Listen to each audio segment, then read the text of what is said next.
नमस्कार। स्वागत है आपका Shankar IAS Academy Delhi branch में।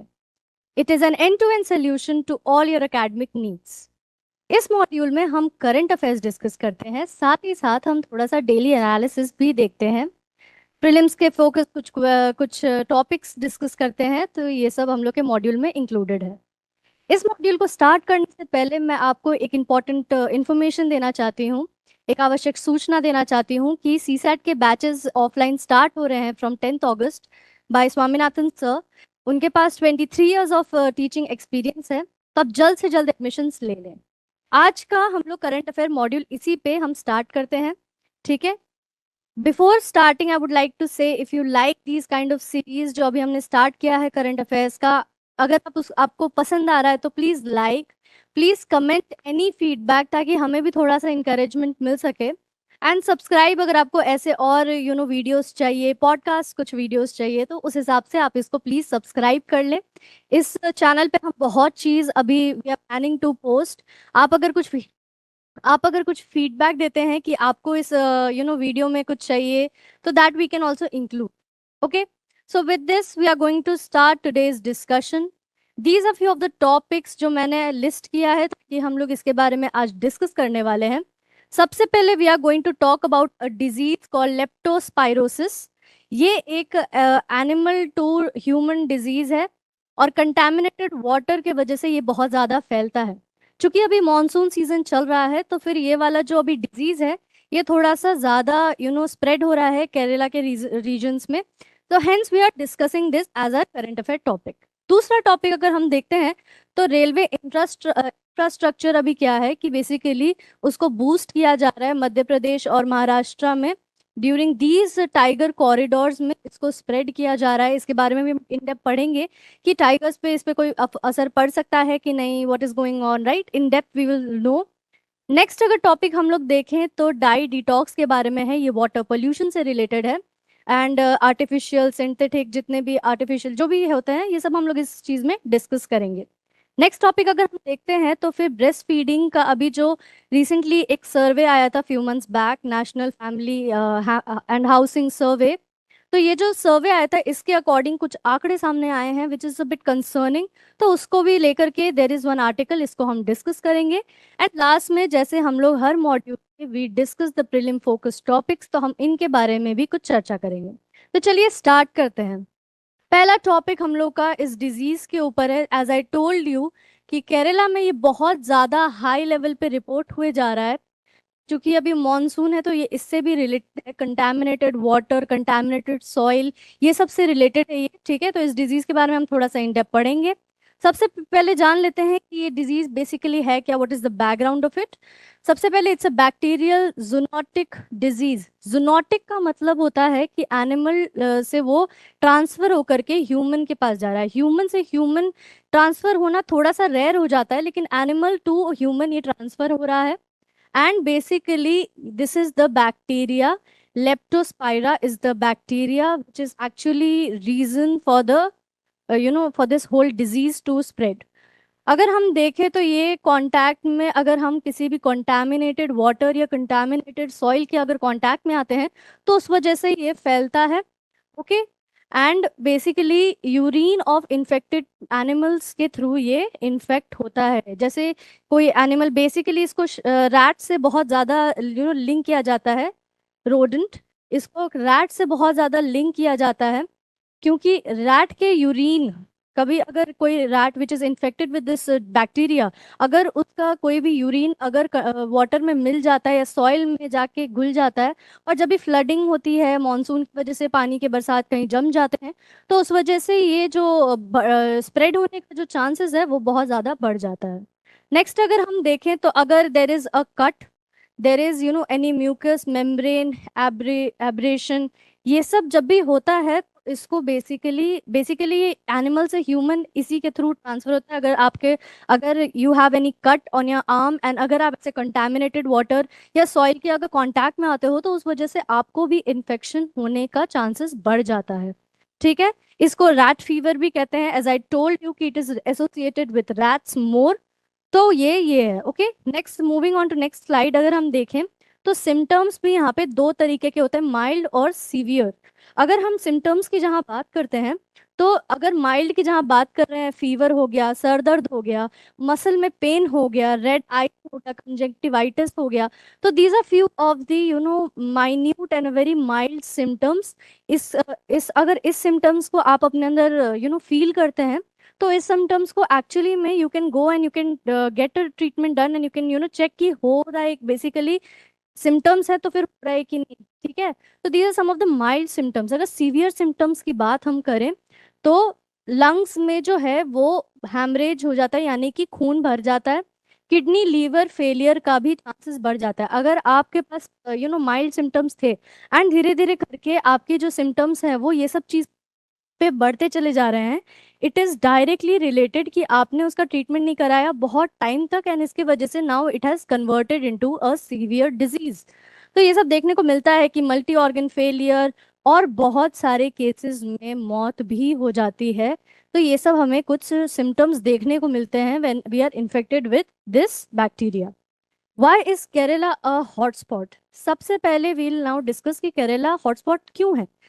तो basically heavy rainfall, flood and high humidity का एक बहुत ही मेजर रीजन होता है, एक कैटलिस्ट की तरह काम करता है। जब भी वाटर कंटामिनेट हो जाए या कोई सॉइल कंटामिनेट हो जाए, तो ये सब इवेंट्स के वजह से वो और ज्यादा तादाद में होने के चांसेस हो जाते हैं। ठीक है, एंड अगर ये इसका ideal this is an ideal environment जहाँ पे ये बैक्टीरिया सरवाइव कर सकता है। ठीक है, अगर अलग अलग वाटर बॉडीज देखें, पैडी फील्ड देखें, एक जो सेकंड रीजन हो गया। एक तो रीजन ये होगा कि अभी हैवी रेनफॉल हो रहे हैं, फ्लड्स हो रहे हैं।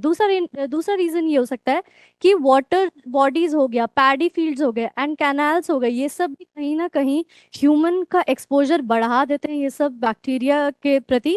And it has come up with a very major concern lately. Okay, आगे अगर नेक्स्ट हम लोग रीजन देखें, तो रोडेंट की जो पॉपुलेशन है, चूहों की जो पॉपुलेशन है, रैट्स की जो पॉपुलेशन है, वो बढ़ती हुई दिखाई देती है। और फार्म और सेटलमेंट्स के पास वो चीज़ देखी जाती है, जिसके वजह से क्या होता है कि फार्म्स एंड सेटलमेंट्स की वजह से basically farm is expose to both. अगर आप इरिगेशन कर रहे हो, कैनाल्स है वहाँ पे, अगर आप मैंने फार्म के अंदर आप ये भी देख सकते हैं कि देर इज अ पॉन्ड, और you can also see soil and it can be very easily contaminated when it comes to these things. तो ये एक और रीजन हो गया। और एक और रीजन हम देख सकते हैं कि बेटर सर्विलेंस और डायग्नोसिस को रिजल्ट में बहुत टाइम लग जाता है। उसको अच्छे तरीके से मेडिकली फील्ड में उतने अच्छे से you can not in high case को डिटेक्ट करना बहुत ही मुश्किल हो जाता है। बिकॉज हमें लगता है कि बरसात है तो फीवर तो चलता है, सम कंजक्टिवाइटिस तो इन्फेक्शन थोड़ा सा हो गया होगा, we take it very lightly. But because of this only ignorance could also be the reason कि क्यों केरला में इतने बड़े तादाद में ये मतलब डिजीज को देखा गया है। ठीक है, अगर हम देखें तो एक्चुअली में कौन है वो लोग जो सबसे ज्यादा रिस्क में है। सबसे पहले जैसे मैंने आपको बताया कि फार्म एंड सेटलमेंट्स कहीं ना कहीं एक लेवल पे बहुत ज्यादा इफेक्ट हो रहे हैं, तो सबसे पहले फार्मर्स एंड एग्रीकल्चरल लेबरर्स के ऊपर इसकी सबसे ज्यादा फर्क पड़ती है, इसके ऊपर इफेक्ट होते हैं, क्योंकि ये सबसे ज्यादा सॉइल में काम करते हैं, पानी में जाकर के काम करते हैं। तो ये चीज देखा जाता है। सुएज और डेयरी, अगर sorry, there is also one another people who can get affected is Suez people, जो कि सुएज में जाकर क्लीनिंग करते हैं। हम लोग ने मैन स्कैवेंजर्स को बात की है ना। तो ये जो in contact with contaminated water is also one of the people who are most likely to be affected. अगर डेयरी एंड सैनिटेशन वर्कर्स की हम बात करें, तो वो भी अफेक्ट होते हैं बहुत नंबर में, फैक्ट्रीज में काम कर रहे हैं, बट उनको फिर भी they are connected with contamination। canals and drainage cleaners, ये लोग भी अफेक्ट हो जाते हैं। कंस्ट्रक्शन वर्कर्स देखें तो वो भी अफेक्ट हो जाते हैं। ठीक है, प्लांटेशन वर्कर्स देखें, so these are also some of the people who get affected. Migrant labourers देखें, people who are involve in gardening, क्योंकि ये सब जो है they are very much in contact with soil, they are in very much contact with water, and आपका effect होने का chances बढ़ जाता है। ओके, तो ये सब हमें देखने को मिला। अब हम लोग देखते हैं what is the basic treatment. There are few of the medicine that are named here, which you can get and you can see कि ये सब कुछ ऑफ द मेडिसिन हैं जिनको बहुत ही ज़्यादा किसी किसी मेडिसिन को बहुत ज़्यादा प्रेफरेबल माना जाता है, किसी किसी मेडिसिन को there are few of the medicine. अगर हम लोग माइल्ड डिजीज की जब बात कर रहे हैं, ओके, एंड सपोर्टिव केयर, हम लोग को प्रॉपर ओरियल रिहाइड्रेशन एक प्रोसेस है, उसको करना चाहिए। We should always be you know these are few of the treatments जिसके बारे में हम बात कर रहे हैं। अगर हम लोग सीवियर डिजीज पे जाते हैं तो IV penicillin is a very important drug. It's a very important, medications and treatment when it comes to severe disease. अगर हम देखें तो फ्लूइड्स एंड इलेक्ट्रोलाइसिस करेक्शन भी एक एक उभरता हुआ एक ट्रीटमेंट की तरह सामने आता है। और अगर हम लोग, जब मैंने आपको बताया कि सीवियर जब सिम्टम्स में, मैंने आपको बताया कि kidney failure and liver failure और मेजर ये हो सकता है सीवियर जब भी आप इन्फेक्टेड हो, तो उसके लिए किडनी फेलियर एंड इसके लिए जो हम लोग वेंटिलेटर्स एंड जो हम लोग डायग्नोसिस करते हैं, they can also be applied here. Okay, तो these are some of the treatments. Next अगर हम देखें तो केरला की क्या स्ट्रैटेजी है इस चीज को कॉम्पैक्ट करने के लिए। सबसे पहले, this is with this medicine, doxycycline with chemoprophylaxis. Chemoprophylaxis is a medicine and you need to integrate with doxycycline. ये दोनों मेडिकेशंस हैं जिनको केरल अपने स्ट्रैटेजी में इंटीग्रेट करता है, ठीक है। एंड इसमें अगर ज़्यादा रिस्क है तब ये वाला medication you need to take, नहीं तो फिर देर इज एंटीबायोटिक ट्रीटमेंट भी है कुछ जो कि हाई रिस्क पेशेंट्स को early treatment for suspected high risk. This was कि जो हाई रिस्क में ऑलरेडी है। एंटीबायोटिक ट्रीटमेंट जो है वो हाई रिस्क नहीं, जो likely they are more likely to be in high risk, तो उन सबको एड्रेस करता है। और मॉनसून सीजन में देर इज कुछ कुछ there is some steps and there is some provisions जो कि लागू किए जाते हैं आवाम पे, ताकि वो इस चीज को कहीं ना कहीं एड्रेस कर सके, ठीक है। Now let's take look towards this question. It is related to the virus leptospirosis and इसका फर्स्ट स्टेटमेंट है कि viral zoonotic disease caused by leptospiral species. आपको क्या लगता है ये स्टेटमेंट सही है? मैंने बार बार अपने पिछले वाले स्लाइड्स में डिस्कस करते हुए मैंने ये बताया कि it is N bacterial zoonotic disease, it is not a viral zoonotic disease.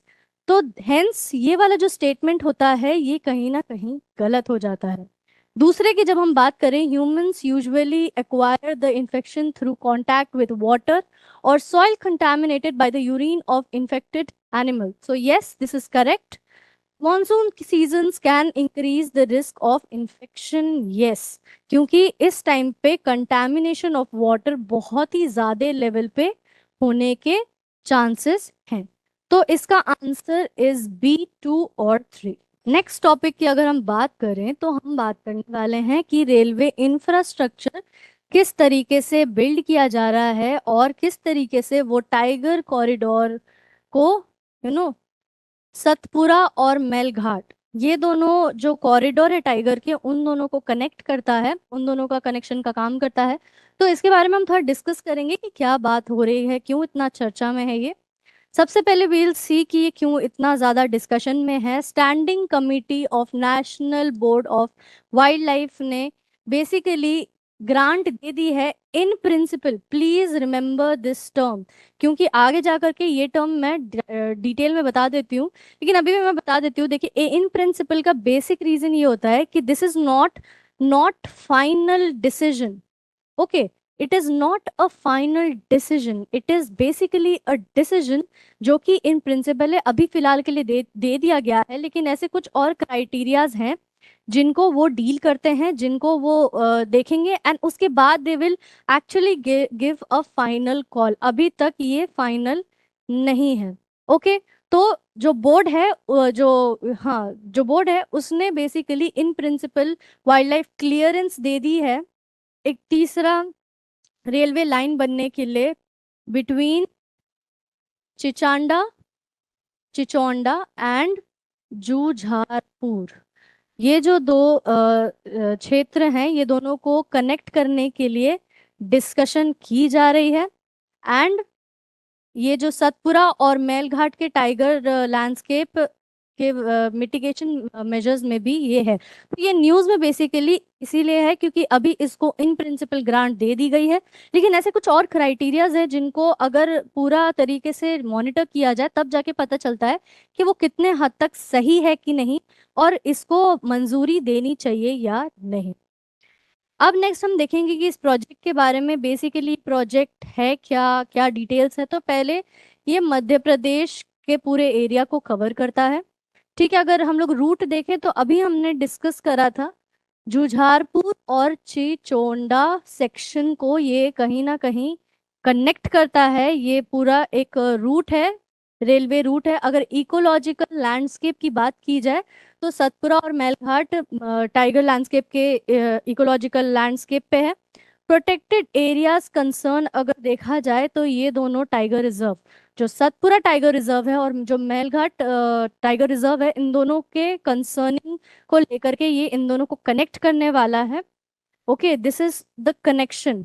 Corridor जो भी होता है वो कनेक्ट करने का काम करता है। ओके, अगर हम अलाइनमेंट देखें तो टू नोटिफाइड टाइगर कॉरिडोर्स और इसके बारे में, और ये वन इको सेंसिटिव जोन को भी कहीं ना कहीं अपने जो ये जो लाइन अभी बनने वाली है तो इसके अंडर ये सब भी इंक्लूडेड है। नेक्स्ट हम बात करते हैं why is this corridor important. तो सबसे पहले जो सतपुरा मेलघाट जब कॉरिडोर है, it is one of the central India's most important wild life corridor. ये सेंट्रल इंडिया का सबसे इम्पॉर्टेंट कॉरिडोर होता है।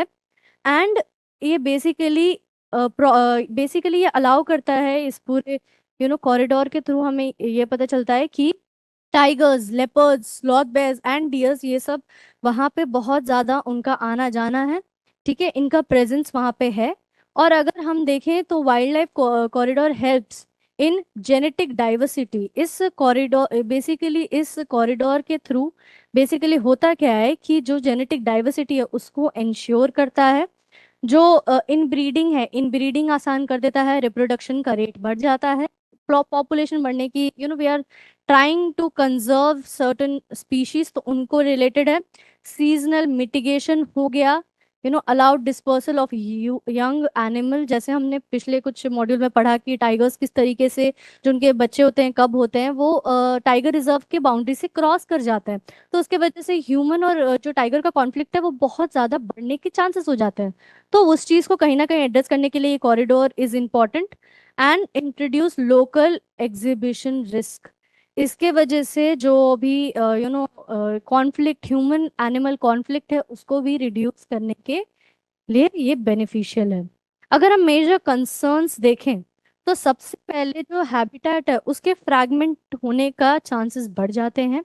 ठीक है, एंड अगर हम बात करें तो ट्रेन और एनिमल के बीच में जो कोलिजन है, कभी ट्रेन के पटरी पे कोई एनिमल आ गया जिसकी वजह से एक्सीडेंट्स हो सकते हैं, पॉपुलेशन घट सकती है। ठीक है, तो उस चीज़ को भी लेकर के एक कंसर्न सामने आता है।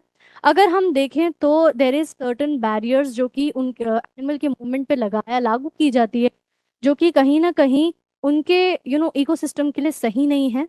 ठीक है, अगर हम बात करें तो नॉइज एंड ह्यूमन डिस्टरबेंस के वजह से भी वो डिस्टर्ब हो सकते हैं। उनका जो रिप्रोडक्शन का रेट हो गया, जैसे मैंने बताया इनब्रीडिंग, ये सब जेनेटिकल डाइवर्सिटी, ये सब इफेक्ट हो सकते हैं because of noise and human distribution के वजह से। एंड इसके वजह से there could be effect of long term ecological connectivity। ecological connectivity okay, अच्छी बात है, there are few of the plus we have seen, but ये भी हमें जानने को मिलता है कि लॉन्ग टर्म में ये सिस्टम को कहीं ना कहीं इफेक्ट करेगा, जो कि हमारे लिए लॉन्ग लॉन्ग रन के लिए सही नहीं है। ठीक है, अगर देखिए, fragmentation is one of the biggest threat of tiger conservation. ये बहुत ही इंपॉर्टेंट पॉइंट हो जाता है, क्योंकि फ्रैगमेंटेशन से हमें ये मतलब फ्रैगमेंटेशन ऑफ हैबिटेट की यहाँ बात हो रही है, इकोसिस्टम की यहाँ बात हो रही है, तो उसकी वजह से कुछ कंसर्न सामने को आ सकते हैं। उनका पॉपुलेशन घटता हुआ दिख सकता है, उनका थोड़ा सा ह्यूमन और एनिमल जो कॉन्फ्लिक्ट है वो बहुत ज्यादा बढ़ते हुए दिख सकता है। तो these are some of the concerns that we have. And अगर हम लोग इन प्रिंसिपल अप्रूवल की बात करें, जैसे मैंने आपको बताया, it is not a final clearance. ठीक है, the proposal is accepted in principle, और इसमें जो अगर एनवायरमेंटल और वाइल्ड लाइफ जो कंडीशंस हैं वो अगर फुलफिल नहीं हुए, तो इसको मंजूरी नहीं भी दी जा सकती है आगे वाले स्टेट में। ठीक है, अगर हम बात करें जो स्टैंडिंग कमेटी जिसने ये बयान दिया है कि there is in principle they have given the allowance in principle, तो ये चीज जो है बेसिकली हम देख लें, it's a statutory body, and ये वाइल्ड लाइफ प्रोटेक्शन एक्ट के तहत है 1972 में। एंड अगर देखा जाए तो ये protected areas of wild life habitations के जो प्रोजेक्ट्स हैं उनको मॉनिटर करते हैं, उनको एग्जामिन करते हैं। और इनका जो chairman usually are honourable prime minister होते हैं। एंड अगर देखिए, प्रपोजल और जो रिकमेंडेशन अप्रूवल जो है वो सब कंडीशंस, ये सब चीज को कहीं ना कहीं वो देखते हैं, एग्जामिन करते हैं, रेगुलेट करते हैं। ठीक है, अब एक क्वेश्चन सॉल्व कर लेते हैं since it's the end of the topic. Satpura और मेलघाट टाइगर कॉरिडोर को लेकर के ये क्वेश्चन है। सबसे पहला है कि it connects the Satpura tiger reserve in Madhya Pradesh with Melghat tiger reserve in Maharashtra. तो यस इट डज, ये कॉरिडोर ही तो जो है जो बिल्ड हो रहा है। ठीक है, it serves as an important wild life corridor facilitating generate exchange among tiger population. तो ये भी you can see that it is also correct. Okay, wildlife, the corridor lies entirely within protected areas notified under wildlife protection act। तो ये गलत हो जाता है, because ये बोलता है कि it lies with in the protected areas notified. ठीक है, तो इसका आंसर हो जाएगा 1 और 2। ओके, आगे बढ़ते हुए हम देखते हैं कि there is one article on India's river need a dye detox। Basically it is linked with water pollution, जो देखा जा रहा है बहुत सारी इंडियन रिवर्स में, क्योंकि डाइज के वजह से जो केमिकल्स यूज होते हैं उसके वजह से बहुत ज्यादा वाटर पोल्यूशन देखने को मिलता है। ठीक है, तो कंसर्न देख रहे हैं हम लोग, सिंथेटिक टेक्सटाइल डाई जो है उसके वजह से इंडियन रिवर्स जो है वो बहुत ज्यादा पोल्यूट होते हैं। ठीक है, अगर हम देखें तो साइंटिफिक और एंटरप्रेन्योर्स मिलकर के एक चीज डिसाइड कर रहे हैं कि हमें थोड़ा सा ना नेचुरल डाई को ज्यादा इम्पोर्टेंस देनी चाहिए, उनको ज्यादा बढ़ावा देना चाहिए, ताकि जो वाटर पोल्यूशन है उसको हम थोड़ा सा कम कर सकें। ठीक है, तो अब हम जानेंगे कि बेसिकली नेचुरल एंड टेक्सटाइल में बेसिकली डिफरेंस क्या हो जाता है, वो चीज क्यों इतना ज्यादा प्रमोट की जा रही है, प्रोज कॉन है ना। सो अगर हम लोग देखें तो टेक्सटाइल बेसिकली सबसे ज्यादा वाटर कंज्यूमिंग है और पॉल्यूटिंग इंडस्ट्रीज है। अगर हम ग्लोबली देखें जाए तो, ग्लोबली अगर देखें तो टेक्सटाइल एक ऐसा इंडस्ट्री हो जाता है जिसके वजह से वाटर पोल्यूशन होने के बहुत सारे चांसेस हो जाते हैं, और वाटर कंजम्पशन भी बहुत ज़्यादा होता है। ठीक है, अगर हम डाइंग और फिनिशिंग प्रोसेस की देखें तो बेसिकली इसके वजह से टॉक्सिक केमिकल्स रिलीज होते हैं, हैवी मेटल्स देखा जाता है, सॉल्ट, एसिड और microfibres are some of the toxins जो कि पानी में छोड़ दिए जाते हैं। बेसिकली क्या होता है कि बहुत सारे इंडस्ट्रीज क्या करते हैं, वो इसको प्रॉपरली प्रोसेस नहीं करते हैं before releasing it into the reverse, जिसकी वजह से रिवर और एक्वेटिक प्लांट्स पे बहुत ही ज्यादा असर पड़ता है। ठीक है, अगर हम देखें तो वही मैंने अभी जैसे बताया, जिसके वजह से ऑक्सीजन की कमी हो सकती है, प्रॉपर सनलाइट कहीं ना कहीं नहीं पहुंच पाता है, और एक्वेटिक बायोडाइवर्सिटी को बहुत हद तक हार्म करता है। ठीक है, अब हम लोग देखेंगे difference between synthetic and natural dye. अगर देखा जाए तो petroleum is the main product जिसके through we derive these toxins, chemicals and dyes जिस तरीके से बनते हैं उनका मेन सोर्स है पेट्रोलियम। अगर हम लोग नेचुरल में देखें तो plants, flowers, roots, barks and insects, minerals, ये सब कुछ होते हैं जो जो इतना ज़्यादा केमिकली चार्ज नहीं होते हैं, जिसकी वजह से पोल्यूशन होने के चांसेस कम होते हैं। ब्राइट कलर्स इंश्योर करते हैं जो सिंथेटिक डाइज हैं। और अगर नेचुरल डाई की बात करें तो वो उतना ज़्यादा हम लोग को पिगमेंटेशन दे नहीं पाते हैं, एंड थोड़ा सा एक फेडेड लुक या फिर एक ड्यूरेबिलिटी का एक क्वेश्चन मार्क लग जाता है। लेकिन अगर देखा जाए तो it's eco friendly and biodegradable. ठीक है, this is not biodegradable and of course ये एंड जो नेचुरल डाई की अगर हम बात करें तो वो एनवायरनमेंट पे ज़्यादा असर नहीं रखते हैं। टॉक्सिन्स जो केमिकल्स हैं वो ज़्यादातर इसमें पाए जाते हैं, और अगर देखा जाए तो नेचुरल डाई में उतने ज़्यादा टॉक्सिक मटेरियल्स नहीं होते हैं। ठीक है, now major national dye sources in India. अब हम देखें सोर्सेज है, एक तो सबसे पहले इंडिगो हो गया, टर्मरिड हो गया, पोमोग्रेनेट हो गया, मैडर हो गया, मेरीगोल्ड फ्लावर हो गया। तो these are few of the you know sources of natural dyeing. And इसमें हम देखें तो ट्रेडिशनली यूज्ड इंडिया के जो हैंडलूम और हैंडक्राफ्ट सेक्टर है वो आज भी इन पे ही निर्भर है, इन्हीं पे डिपेंड करते हैं। ठीक है, अगर आगे बढ़े तो एनवायरमेंटल जो एडवांटेज मिलता है नेचुरल की, सबसे पहले पोल्यूशन बहुत कम है, टॉक्सिन्स उतने ज़्यादा नहीं है, केमिकल्स उतने ज़्यादा नहीं है, बायोडिग्रेडेबल है ना। एंड अगर हम देखें तो इकोलॉजिकल फुटप्रिंट भी उतना ज़्यादा क्रिएट नहीं करते हैं, and basically supports circular economy and sustainable textiles. तो ये इकोनॉमी के लिए भी थोड़े हद तक अच्छे हैं। ठीक है, क्योंकि लो कॉस्ट पे हैं, उतना ज़्यादा इश्यूज नहीं हो रहे हैं। ठीक है, लो कॉस्ट तो नहीं बट इकोनॉमी को कहीं ना कहीं सर्कुलर बना देते हैं, और एक एक सस्टेनेबल इकोनॉमी को भी और टेक्सटाइल को भी देखा जाता है। चैलेंजेस अगर हम देखें तो सबसे पहले इसका कलर का जो पिगमेंटेशन है या कलर कंसिस्टेंसी कह लो तो वो बहुत ही ज़्यादा कम होता है। 2-3 वॉश में ही थोड़ा सा इफेक्ट होने लगते हैं, क्योंकि उतने केमिकल्स नहीं होते हैं इसमें, तो उतनी ड्यूरेबिलिटी नहीं हो पाती है। अगर हम बात करें तो कलर्स में रेंज भी बहुत ज़्यादा इनका कम होता है। केमिकल्स की वजह से क्या है कि हम बहुत सारे वाइब्रेंट कलर्स को हम बना सकते हैं, उसको इंश्योर कर सकते हैं, बट नेचुरल जो डाई है उसमें ये सब करने में थोड़ा इशू हो जाता है। हाई प्रोडक्शन कॉस्ट अगर देखा जाए तो this is also a problem. जैसे मैंने आपको पहले भी बोला कि इकोनॉमी को सर्कुलर बना सकता है, बट द प्रॉब्लम इज कि इसके वजह से प्रोडक्शन का जो कॉस्ट है वो बहुत ज़्यादा हाई हो जाता है। ठीक है, एंड अगर हम देखें तो डाई को एक्सट्रैक्ट करने में बहुत लंबा समय लग जाता है। ठीक है, ड्यूरेबिलिटी कम है जैसे मैंने आपको बताया, और मास प्रोडक्शन के लिए कहीं ना कहीं ये नहीं बैठता, क्योंकि पहली बात तो इसको बनाने में बहुत समय लगता है, और दूसरा बात कि अगर बन भी जाता है तो वो बहुत ही कम अमाउंट में बनता है, मतलब ज़्यादा टाइम लगता है लेकिन अमाउंट बहुत कम है।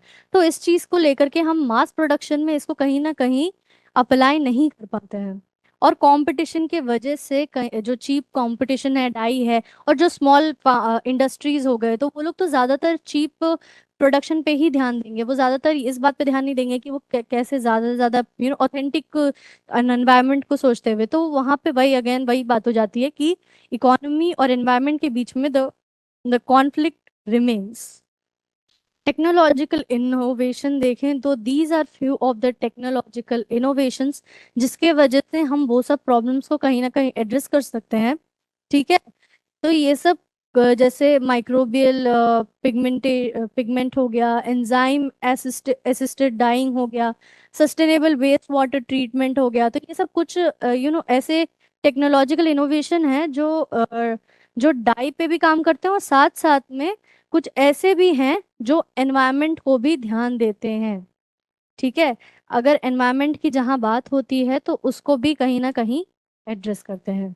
ठीक है, अगर हम रेगुलेटरी इश्यूज के बारे में देखें तो सबसे पहले जो टेक्सटाइल का, तो एक तो देर इज दिस थिंग कि पहली बात है वो बिना कुछ प्रोसेस किए हुए केमिकलाइज जो वेस्ट वाटर है उसको छोड़ देते हैं रिवर में, जिसकी वजह से पोल्यूशन बहुत ज़्यादा तादाद में हो जाता है।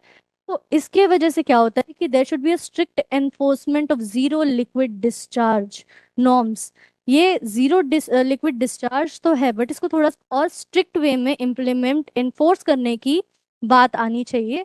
और efficient common influential treatment plans को भी इंश्योर करना चाहिए, जिसके वजह से वाटर क्वालिटी मॉनिटर की जा सके। इसके थ्रू CETPS के वजह से वाटर क्वालिटी मॉनिटर होती है। तो ये बहुत ही ज़्यादा एक रेगुलेटरी के तरह हमें इसको थोड़ा सा और इन्फोर्स करना चाहिए हर एक इंडस्ट्री के पास, उनके पास ऐसा टेक्नोलॉजी होनी चाहिए, स्कीम को इम्प्लीमेंट करना चाहिए, तो वो चीज़ यहाँ पे देखा जाता है। ठीक है। इम्पॉर्टेंट स्कीम्स और इनिशिएटिव की जहाँ बात होती है, तो सबसे पहले क्लीन गंगा की बात होती है, जहाँ पे इंडस्ट्रियल पोल्यूशन है उसको गंगा में एंटर करने से कम करना है, रिड्यूस करना है, कहीं ना कहीं रिस्ट्रिक्ट करना है। ठीक है। नमामि गंगे प्रोग्राम की अगर हम बात करें तो ये सेम ही है कि वाटर रेनोवेशन और जो मॉनिटरिंग की जब बात आती है, तो वो चीज़ करने के लिए भी ये स्कीम बहुत ज़्यादा इम्प्लीमेंटेड है। जीरो लिक्विड डिस्चार्ज के बारे में हम लोगों ने डिस्कस कर लिया, और CETP के बारे में भी हमने डिस्कस कर लिया। तो ये कुछ ऐसे कुछ ऐसे स्कीम्स और इनिशिएटिव हैं by the government to ensure कि वाटर पोल्यूशन कम से कम हो सके, जो इंडस्ट्रियल वेस्ट है वो ज़्यादा से ज़्यादा रेगुलेट हो सके, उनको मॉनिटर किया जा सके। ठीक है। एंड अगर इकोनॉमिक सिग्निफिकेंस देखो, तो India is one of the largest textile producer globally. अगर ग्लोबली की बात करें तो इंडिया बहुत ही ज़्यादा लार्जेस्ट प्रोड्यूसर है ऑफ टेक्सटाइल। ठीक है। तो और जो टेक्सटाइल के टेक्सटाइल इंडस्ट्री के वजह से एक तो एम्प्लॉयमेंट जनरेट हो रहा है, दूसरा एक्सपोर्ट हो रहा है क्योंकि लार्जेस्ट प्रोड्यूसर है। ठीक है। और मैन्युफैक्चरिंग GDP, तो ये सब चीज़ जो कुछ एस्पेक्ट्स हैं वो बढ़ती हुई दिखती है अगर टेक्सटाइल का बात करें। तो इस चीज़ को हम लोग को, क्योंकि it is good if we see it on the economic aspect, but वही अगर हम लोग जब इसको एनवायरमेंट एस्पेक्ट में देखते हैं, तो it turns out to be a challenge जिसको हमें अब एड्रेस करना चाहिए। ठीक है। अगर हम बात करें तो वही टेक्सटाइल मार्केट्स में इंडिया अगर सस्टेनेबली तरीके से अगर डाई को यूज करता है, तो उस वजह से उसका ग्लोबली भी इको सिस्टम, इको फ्रेंडली को लेकर के there would be a unique point where they can sell their products. Okay.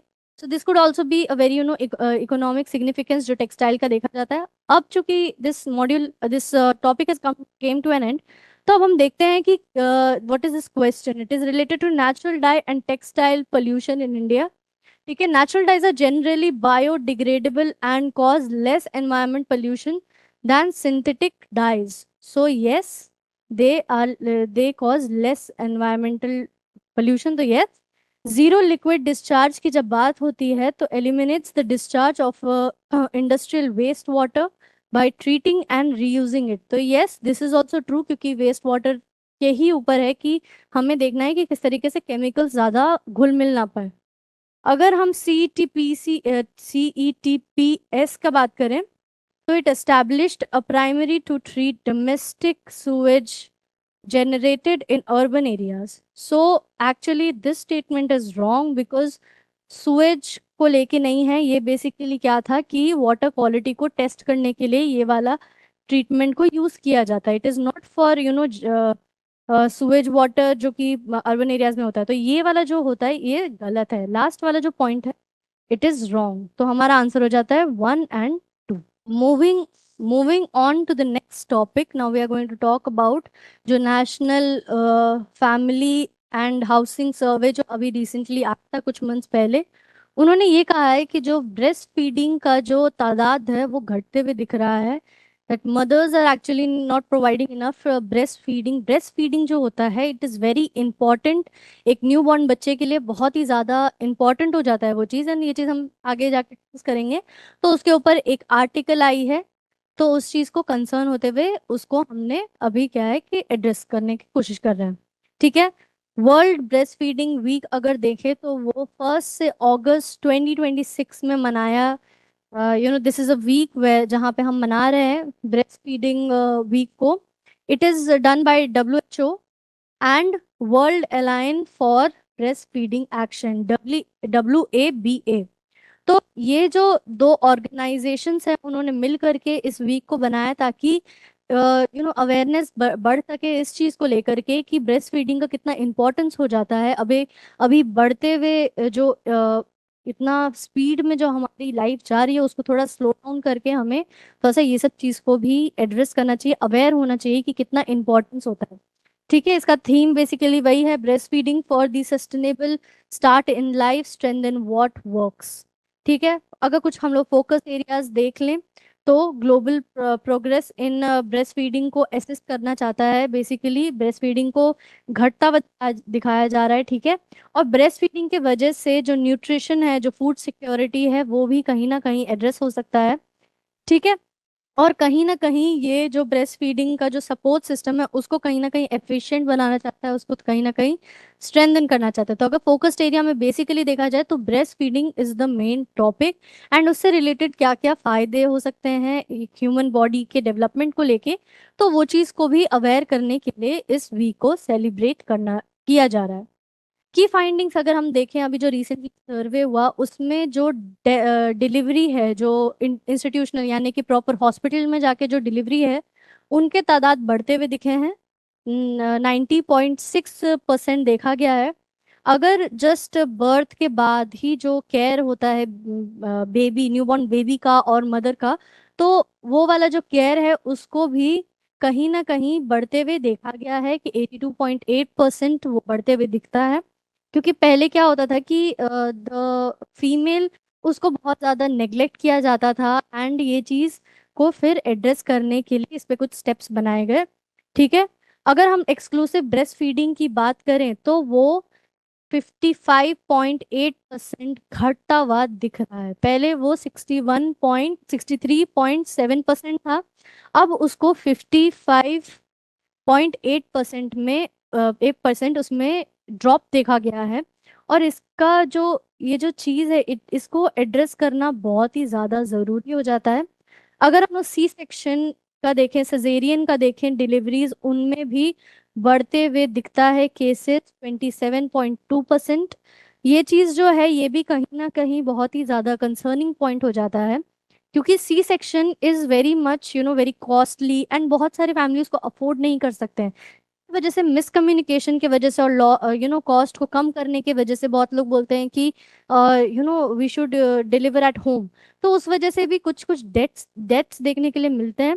तो वो चीज़ को भी लेकर के कहीं ना कहीं we need to see, there is that it is true कि बहुत सारे कॉम्प्लिकेशंस भी देखने को मिलते हैं मेडिकल फील्ड में प्रेगनेंसी को लेकर के। तो फिर वो चीज़ को भी एड्रेस करता है C section. I am not saying that it's entirely wrong, but कुछ कुछ चीज़ें हैं जो कि बहुत ज़्यादा कंसर्निंग इस पॉइंट पे हो जाती है। अगर हम देखें तो जो मेटर्नल हेल्थ है, एक्सेस है, और जो ब्रेस्ट फीडिंग का सपोर्ट है, उसके बीच में एक गैप जो था वो इम्प्रूव होते हुए दिखता है। ठीक है, एंड ये सब कुछ ऑफ द कुछ की फाइंडिंग्स है, जैसे लैक्टेशन काउंसलिंग, ये सब कुछ प्रैक्टिसेस हैं जिनको अब इंट्रोड्यूस करने की कोशिश की जा रही है। तो वो चीज़ भी कहीं ना कहीं पॉजिटिवली देखने को मिला है। इस बार का जो सर्वे है it is very positive, but एक ब्रेस्ट फीडिंग वाला जो पार्ट है ये बहुत ही ज़्यादा कंसर्निंग है। ठीक है, अगर हम देखें तो there is some of the decline. अगर हम ब्रेस्ट फीडिंग में देखें तो ये कुछ स्टेट्स हो जाते हैं जिनमें हमने ड्रॉप देखा है ब्रेस्ट फीडिंग का। और वही चीज़ अगर हम लार्जेस्ट इम्प्रूवमेंट में देखें कि कहाँ कहाँ बढ़ोतरी हुई है, कहाँ कहाँ, ऐसा नहीं है कि overall there is a decline. अगर एवरेज देखा जाए तो there is a decline. Few of the states हैं जहाँ पे ब्रेस्ट फीडिंग इंक्रीज भी हुई है।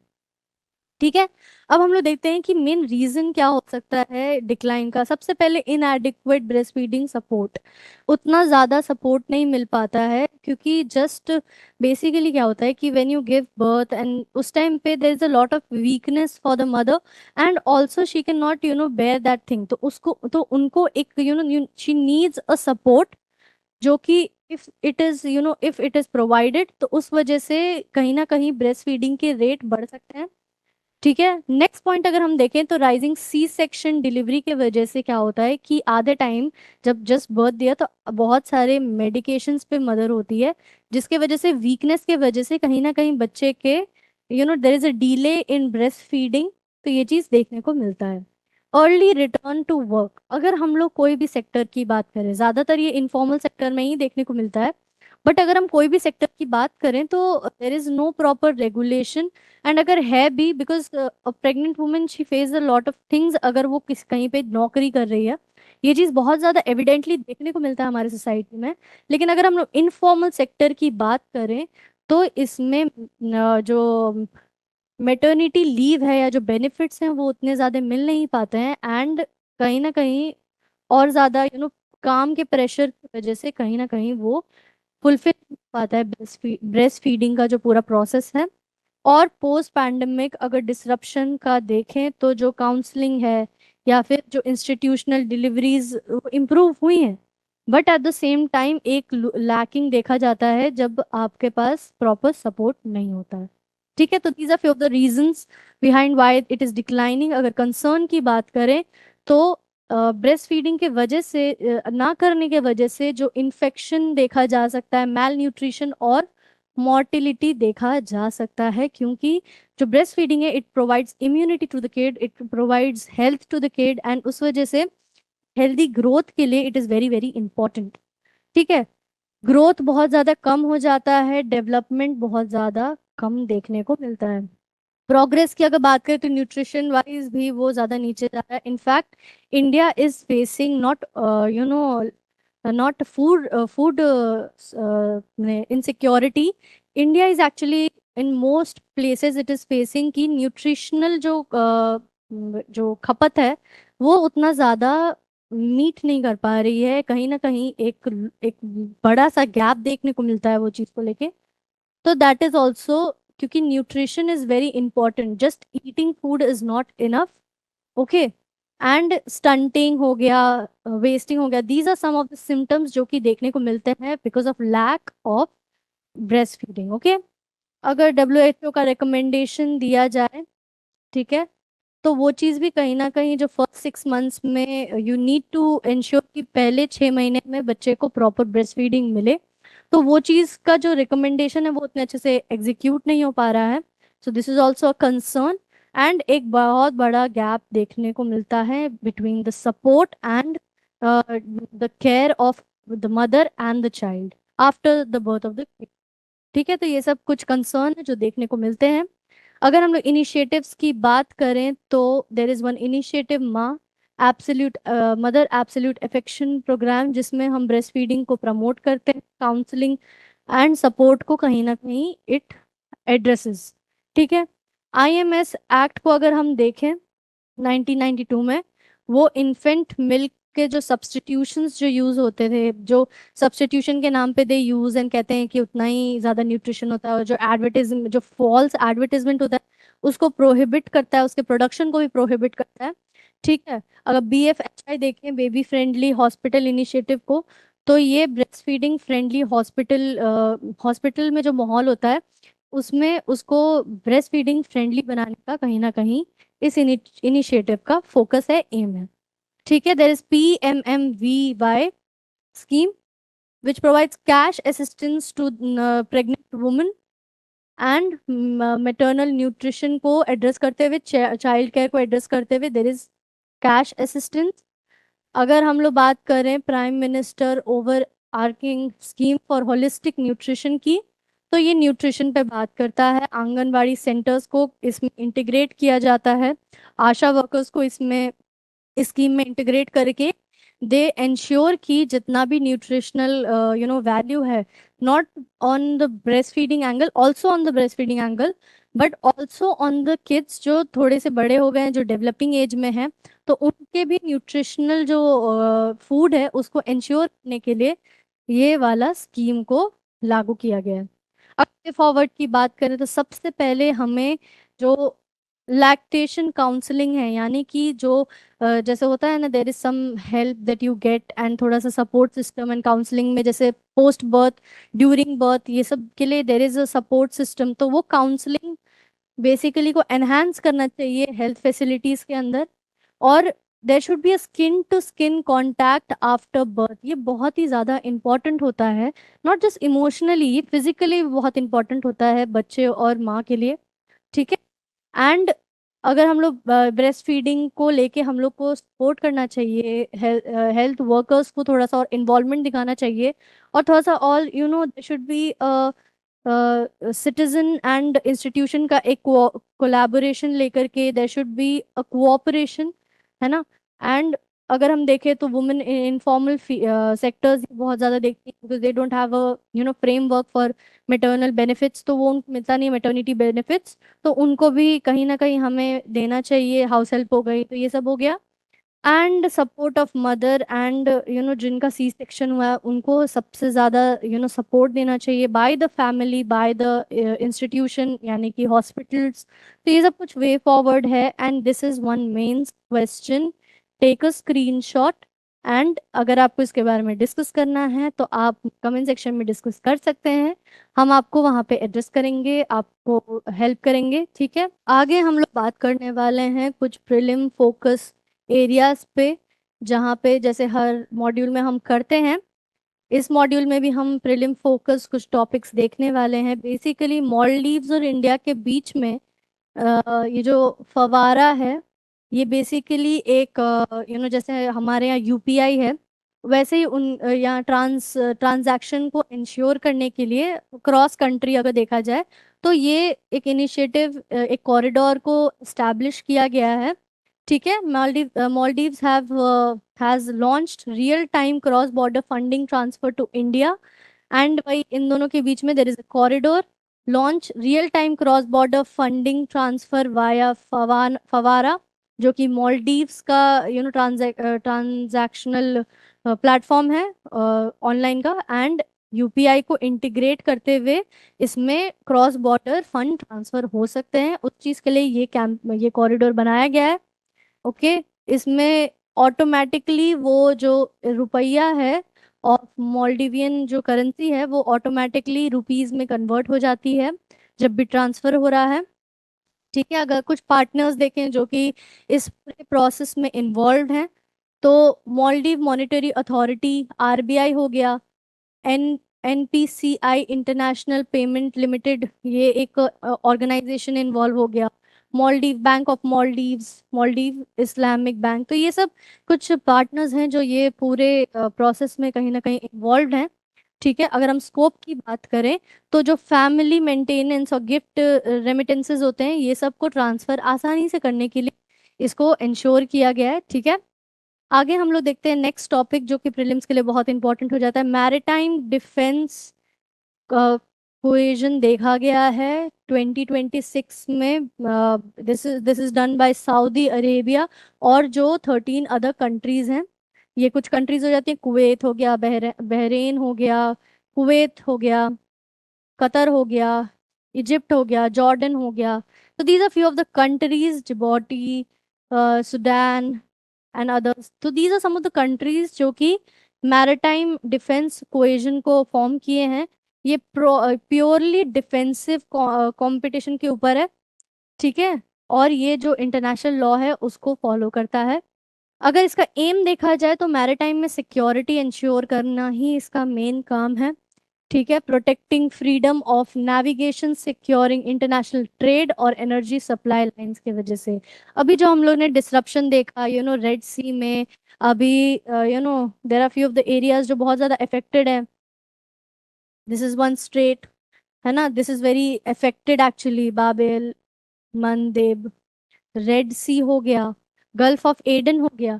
तो these are some of the locations that are affected. तो उस चीज़ को एड्रेस करने के लिए, उस चीज़ को टैकल करने के लिए ये वाला कोएजन को फॉर्म किया गया है, ठीक है। नेक्स्ट पॉइंट अगर हम देखें तो जो R&D यानी कि रिसर्च एंड डेवलपमेंट है, प्राइवेट इंस्टीट्यूट्स के जो रिसर्च एंड डेवलपमेंट है उसमें एक बढ़ोतरी देखने को मिला है, ठीक है। 0.8% का एक इंक्रीज देखने को मिला है, ठीक है, उसके एक्सपेंडिचर में, इंडियाज एक्सपेंडिचर में, एंड उसके जीडीपी में भी कहीं ना कहीं हिस्सेदारी है, 0.8% of the GDP. First time since 2010 में ये इंक्रीज देखा गया है, which is come out saying कि किस तरीके से जो इनोवेशन वाला इंडस्ट्री है उसको कहीं ना कहीं स्ट्रेंथन करने की बात हो रही है। एंड क्योंकि बहुत सारे प्रॉब्लम्स जो हमारे देश में है, वो कहीं ना कहीं lack of research and development के कारण भी हैं, तो उसको स्ट्रेंथन करने का एक बहुत ही इम्पोर्टेंट इनिशिएटिव देखा गया है by the Indian government.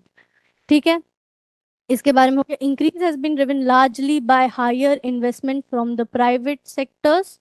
Okay, this is a government initiative such as it is not, मतलब गवर्नमेंट इनिशिएटिव्स कुछ जो है, जो नेशनल रिसर्च फाउंडेशन हो गए, PLI स्कीम हो गया, तो these are few of the schemes जो एनकरेज करती है industrial participation in research and development sectors such as pharmaceuticals, biotechnology, information technology, ये सब जो स्पेस टेक्नोलॉजी हो गए, जो रिन्यूएबल एनर्जीज हो गई, ये सब कहीं ना कहीं इन्वेस्टमेंट में बढ़ोतरी देखती है। ठीक है, अब इस पे हम एक क्वेश्चन सॉल्व कर लेते हैं, जो कि वही gross expenditure on research development पे देखा जाए। ठीक है, पहला है कि GERD represent represents the total expenditure on research and development by both public and private sectors of the country.